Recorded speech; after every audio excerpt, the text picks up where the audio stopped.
வணக்கம்ப்பா. என் பேர் தெய்வம். தேனி மாவட்டம் உத்தமபாளையம் தாலுகா எலுவம்பட்டி. இந்த மல்லி ஆங்கூர் மல்லி நட்டுருக்கோம்ப்பா. 45 நாளையில வர வேண்டியது 37 நாளையில எடுத்து முடிச்சிட்டோம். அரசு பாண்டி கடையில தான் விதையும் வாங்கினோம், மருந்து வாங்குறோம். மருந்து 3ல இருந்து 4 மருந்துக்குள்ள நாங்க அரிச்சிட்டோம். ஒரு ஏக்கருக்கு 7 டன் இந்த அளவுக்கு எடுத்துருக்கப்பா. இன்னும் கொஞ்சம் எடுத்துக்கிருக்காங்க. மருந்து கடைக்கு அரசு பாண்டி கடைக்கு போன் போடுவேனப்பா. வாரத்துக்கு 2 நாள் வந்துருவாங்க. பார்த்துட்டு உரம் மருந்து என்னதுன்னு கொண்டு வந்து கரெக்டாக கொடுப்பாங்க. கழிவு இல்லாமல் இருக்குப்பா மல்லி. பார்த்துக்குங்க, நீங்களும் பார்த்துக்குங்க. மருந்து இது கரெக்டாக அடிக்க வெட்டியும் எனக்கு போட்ட வவுசல் கரெக்டாக நான் நினைச்சதை காட்டி எக்ஸ்ட்ராப்பா வந்திருக்கு. நீங்கள் விவசாயம் மல்லி நடணும்னா அவங்க கடன் நம்பர் போட்டுப்பாங்கப்பா. அவங்களுக்கு கால் பண்ணுங்க.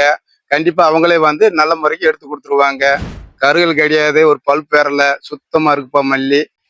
மனம் திருப்தியா இருக்கு. எனக்கு போதுமான விவசாயத்துல பரவாயில்ல, நல்ல முறைக்கு எடுத்து கொடுத்துட்டாங்க.